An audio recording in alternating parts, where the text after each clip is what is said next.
All right, good morning and welcome back to the Money Advantage podcast.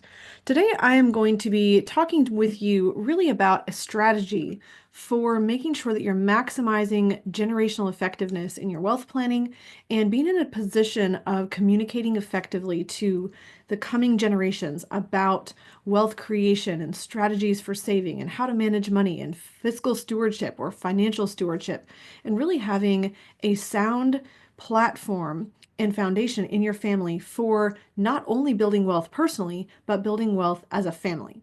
So, today we're talking about family meetings and something that is really near and dear to my heart.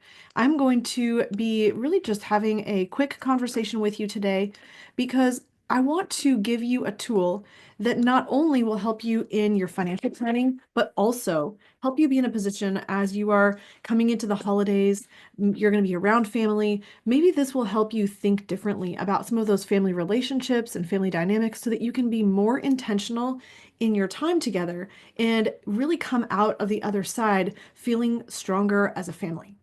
One of the things that started Lucas and I on this journey of making sure that we were doing family meetings well was this idea that if we could start young with our kids, this practicing of family communication, a tool to resolve conflict, a tool to solve problems, to bring issues to the table, to iterate on our weeks and make things continually better, a tool to have everyone have a voice and learn to listen to each other, and really to practice a healthy form of decision making as a family in kind of a formal setting that usually businesses will use, but often families don't. We really found that it was going to set us up for long-term success.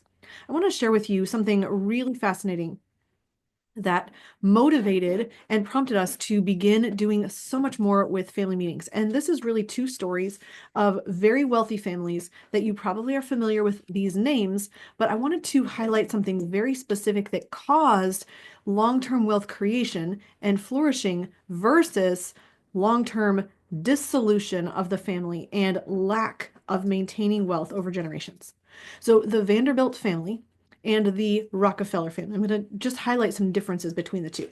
So the Vanderbilt family, Cornelius Vanderbilt, he was the initial wealth creator of that family namesake.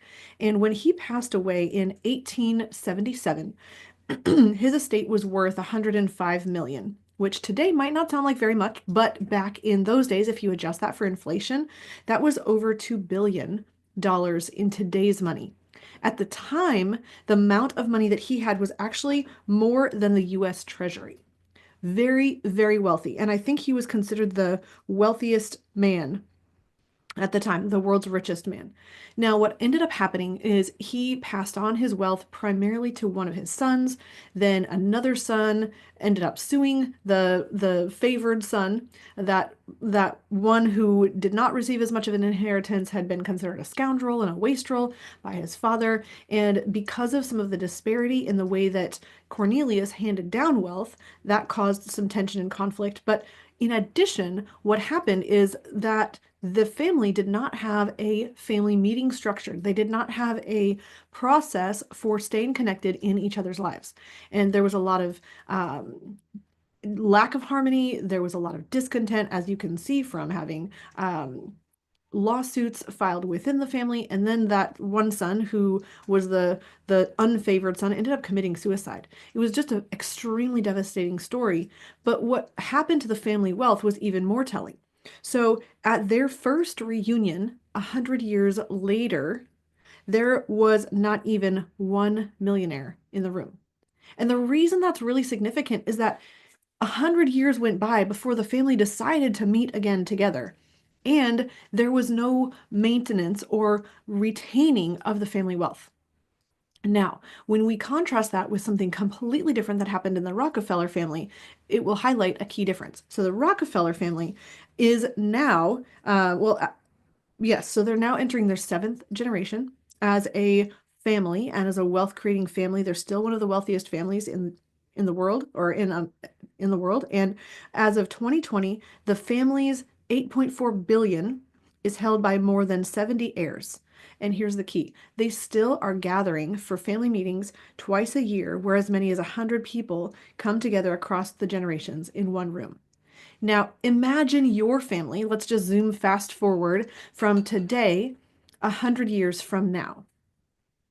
Imagine you are no longer living, but you were the initiator of this family way of thinking financially. Maybe you were the first one who started with infinite banking and you started some policies and you're using family banking and you are building this system of maintaining banking and privatizing banking, storing capital, building that uninterrupted compound interest.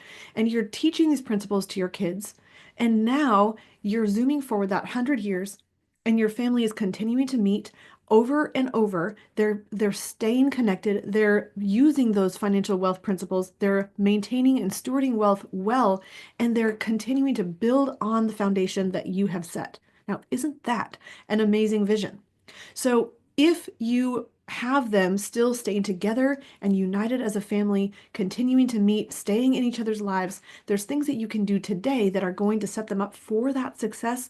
And one of the easiest, smallest, most baby step-ish things that you can do besides just getting your finances in order is to start a system of family meetings now, because of all of the ramifications and the repercussions of positivity that happen as a result.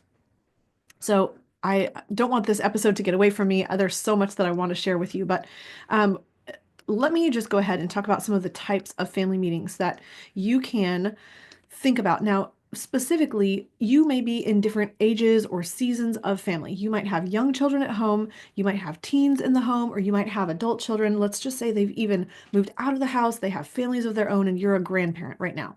So I want to talk to you whether you're in any one of those categories. So first, if you have young children at home, it's the perfect time to start because they're young. You can build this routine and rhythm and habit or practice of family meetings, and it doesn't have to be complicated. It can be super, super simple. And I'll even share with you a framework that we use to do a weekly meeting in our house as well to start that habit and process of family meetings. So you can have weekly meetings. You can also think about having a planning meeting in your family, and you can even think about long-term or bigger meetings like an annual or quarterly summit. So let's just kind of break this down. Some of the best things that you can do if you have very young children at home are to start something very regularly. So start a weekly meeting, and you could even keep it to 5 minutes. We have a very simple agenda that we use in our family, and basically what we do is we ask every person to share their highs and lows. So they're having this opportunity to express themselves and be heard and remember that past week. It's not too long of a time frame for even a young child to be able to think back to the favorite thing that they did in the past week.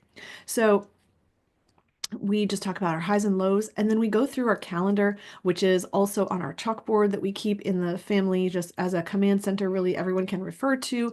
Here's the things that are happening every week, but we tell it out. We make sure that everyone knows what to expect, where we're going, what kind of meetings we have on the calendar, if there's any special events, anyone coming over for dinner, we have any things out of the ordinary, meetings, appointments, things like that. So we're telling that in a family meeting.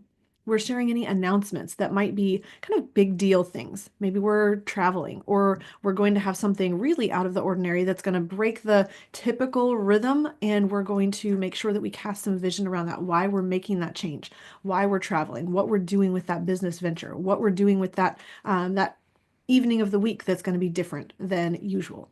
And then we're making sure that we're asking for feedback. What can we do better each week? And this is really critical and key to being able to voice concerns in a family, but also being in a position of having something that you're resolving. I'm going to come back to this idea later when I talk about having meetings with older children, but making sure that you have a place to air grievances, to bring things to the table, things that are not working, things that really just need attention or need to have a shift or a prioritizing of something that was lacking in the past, just to make the system flow better.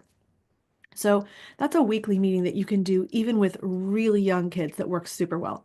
Now, if you have a spouse, which more than likely you probably do, and you are in a position where you want to really be intentional in planning your week, I really suggest a weekly executive leadership type of meeting. So Lucas and I do this. We sit down on a weekly basis. We go over our financials.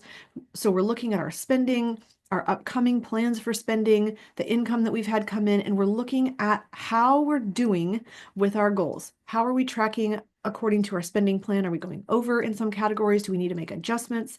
Are there things that we need to plan for and we need to adjust or shift anything? We're just keeping our attention and awareness and our conversation open about financial things in our family and in our life so that we're always on the same page. So that's a key piece of an executive type of meeting. But if you also have things that you're making decisions about, or how you're leading your family, new rhythms or routines that you're going to establish, if you have new plans that are coming to the forefront, that is really a key time to be able to sit down and plan together.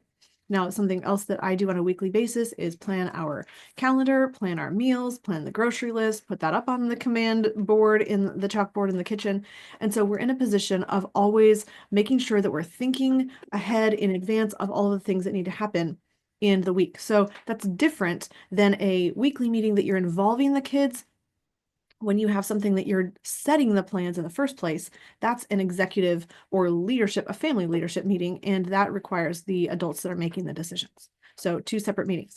Another thing that I want to bring up is a summit or a meeting that you would have with adult children or even children out of the home. And so this would be an opportunity for annual reflection. You could even do it quarterly or something like that, but I'm going to just speak to it as a big annual meeting. A lot of families will look forward to a family reunion or a vacation, but I want to talk about something that's that plus really more intention, more communication, and really more than just a play event. It's really a business meeting of the family as well.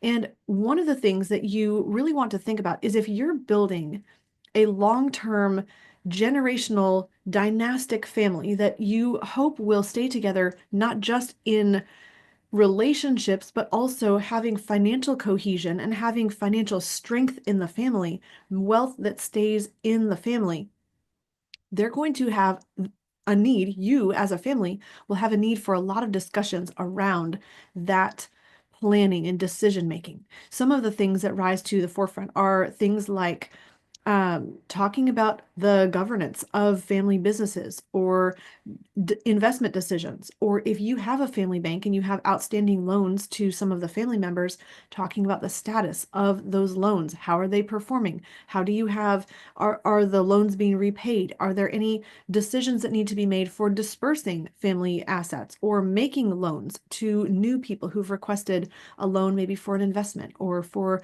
starting a business venture or buying a home or something like that? Going to college.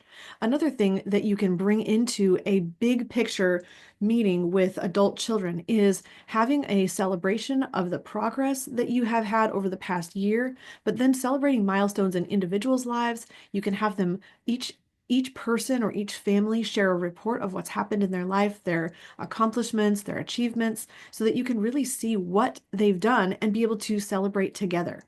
I love some of the ideas that have come out of Mitzi Perdue's books on this as well, where she talks about you could even have a like an award for a family member or person who has exhibited family values most effectively in the past year. And so there's so much that you can do around celebrating the family and the family togetherness.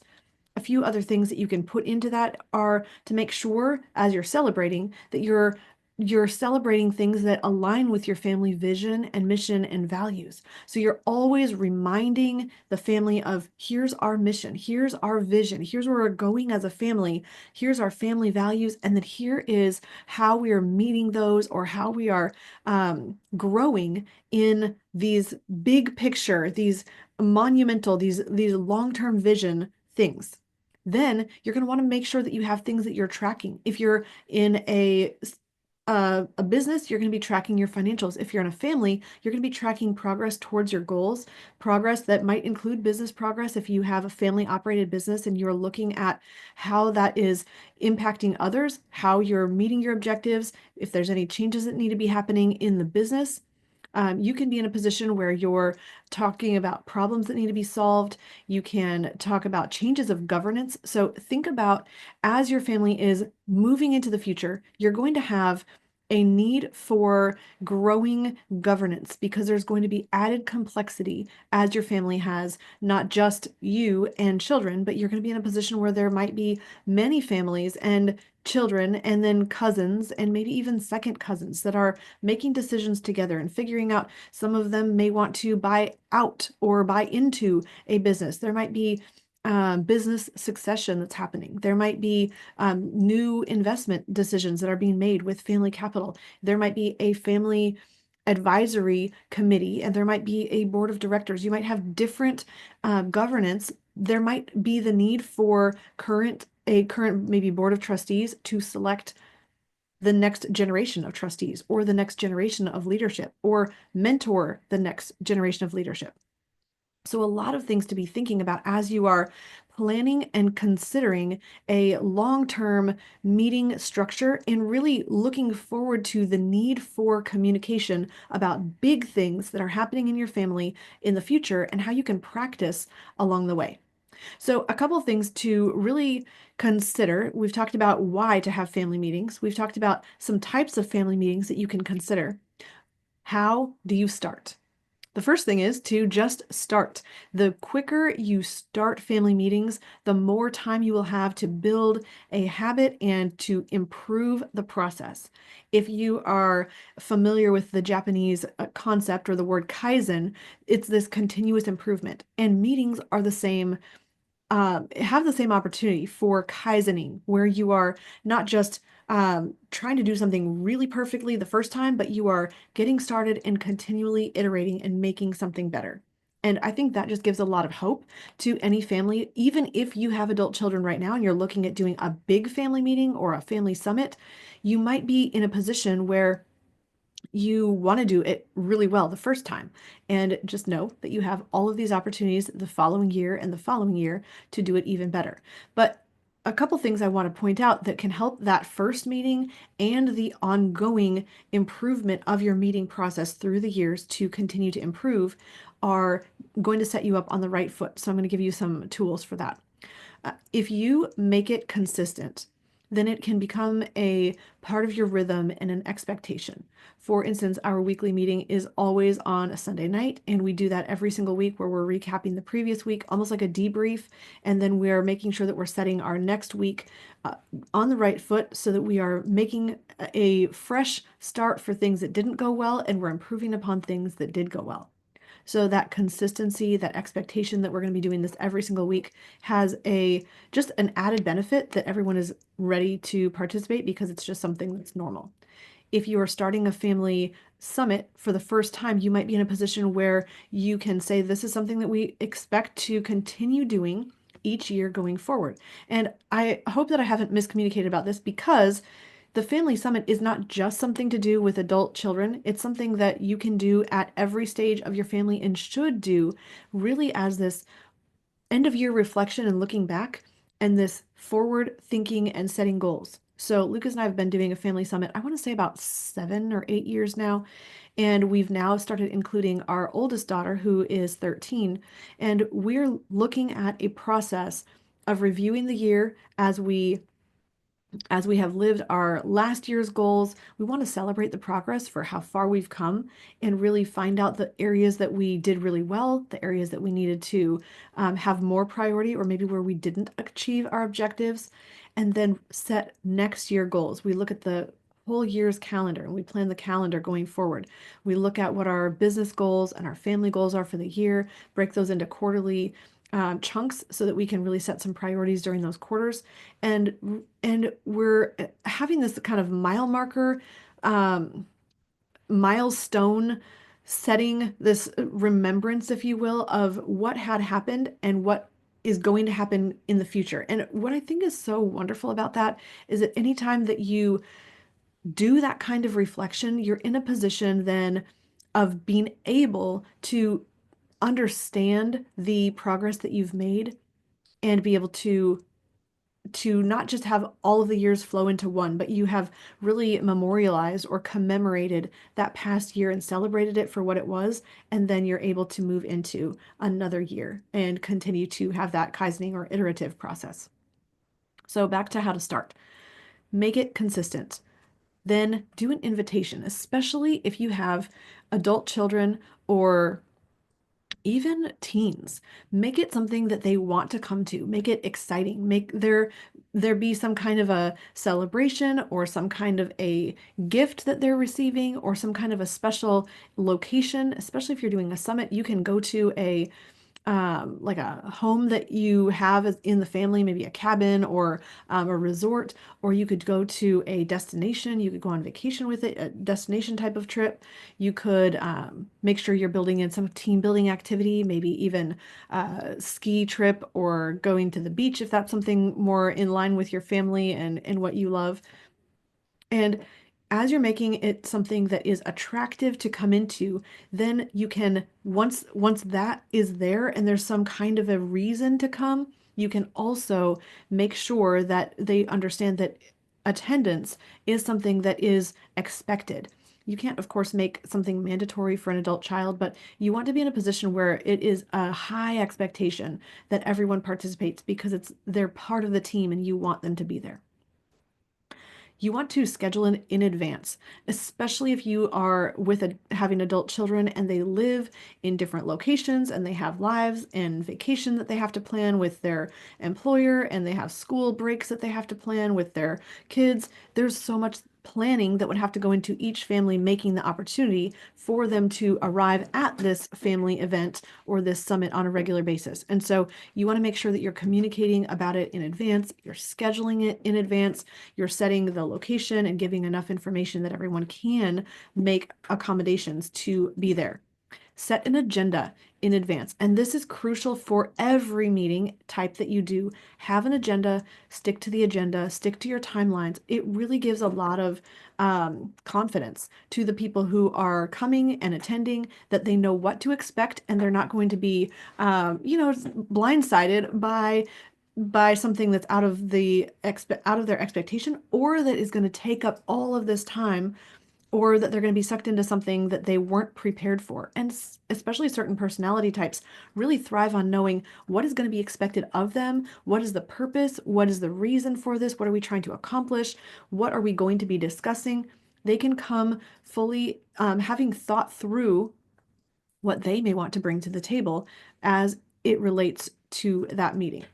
So here, I just wanted to review again some topics that you can have, especially if you're doing a bigger family summit that is more generational. You can have a celebration of family successes or individual successes.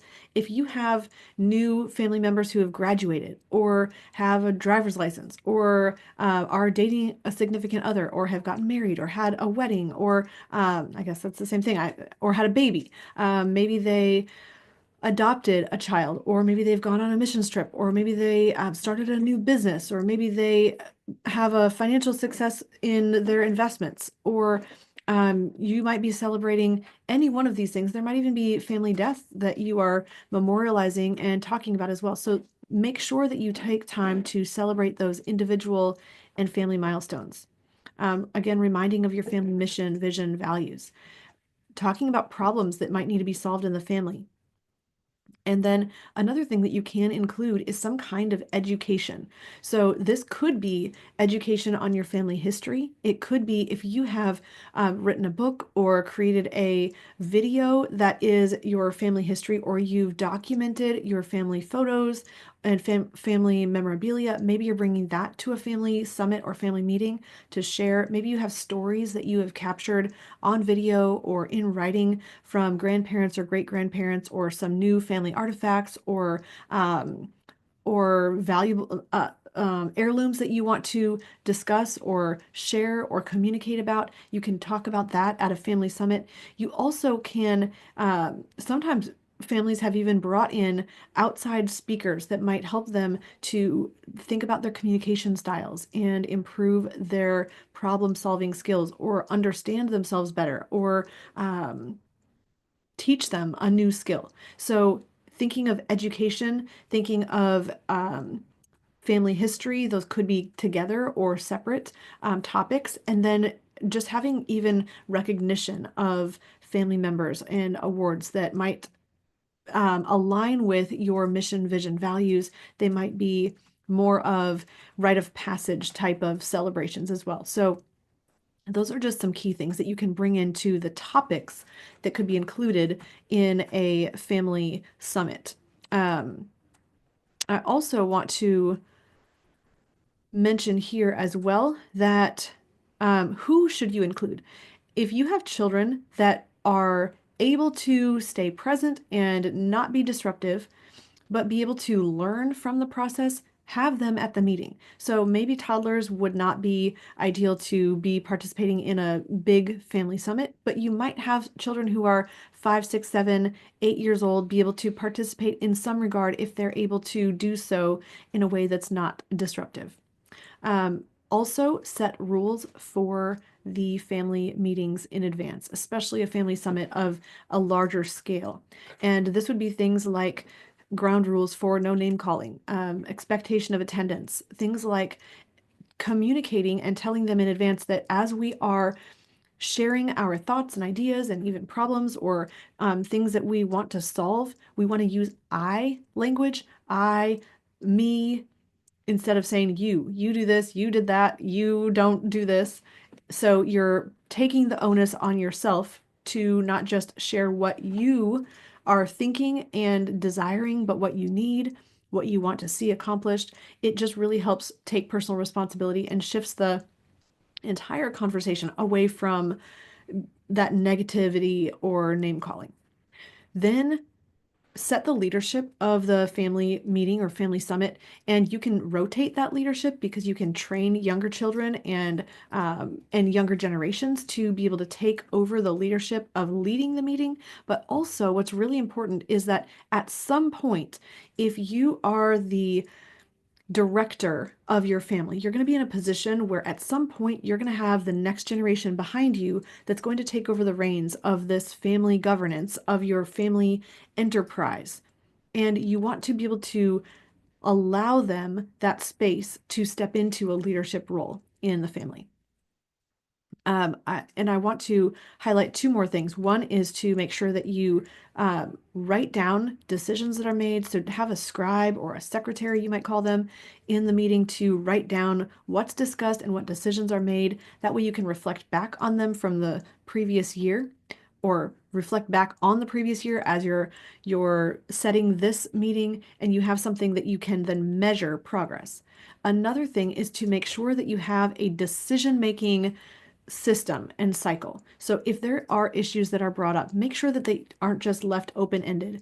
That if there is a matter that is brought to the table, that you have a decision-making process to complete the loop on that. And just what I will share on that is that you can make sure that you are,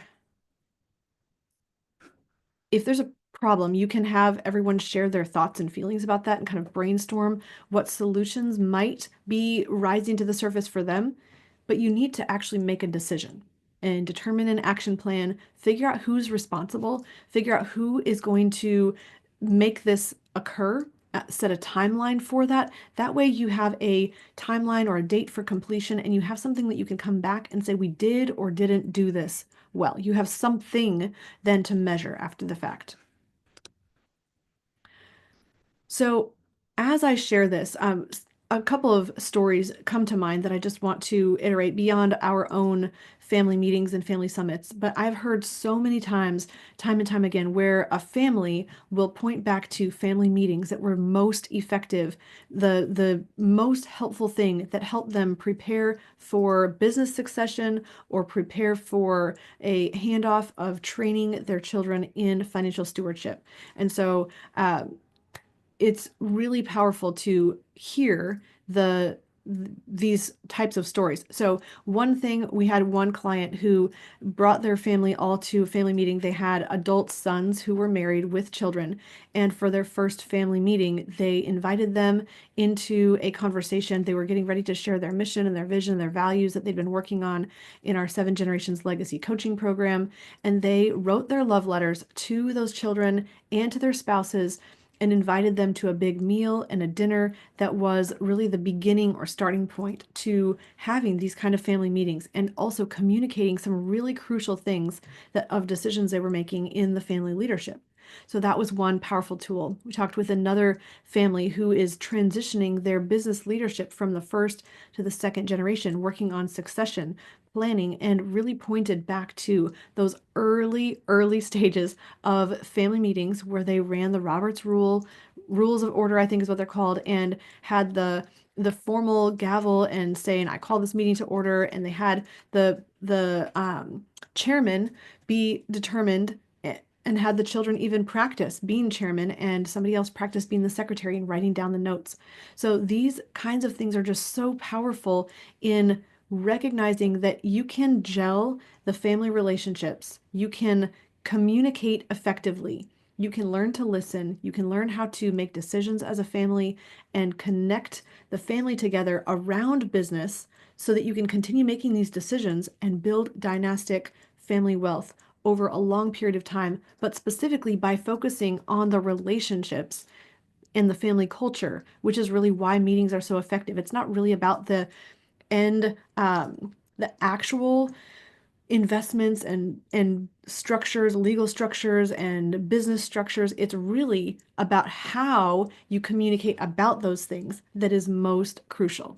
And so with that, I'm going to go ahead and close out this episode today. If you're interested in learning more or finding out more about how to build family wealth and transition successful businesses and family wealth to not just the second generation, but ongoing generations, I just invite you to go ahead and get my book, 7 Generations Legacy.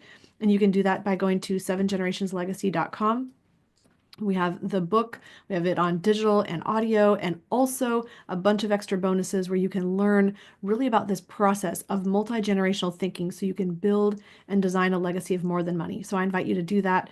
And it's $4.99. So super easy, super low barrier. It cost low cost, low barrier to entry is what I was trying to say there. And we'd love to be able to just share those tools with you and have you learn really now how to start thinking about generational wealth. So with that, go practice, set a family meeting, and I would love to hear how it goes for you. So you can put that into the comments. I'd love to hear about your first family meeting and questions that you have around this topic. So in closing, please remember, success leaves clues. So model the successful few, not the crowd, and build a life and business you love.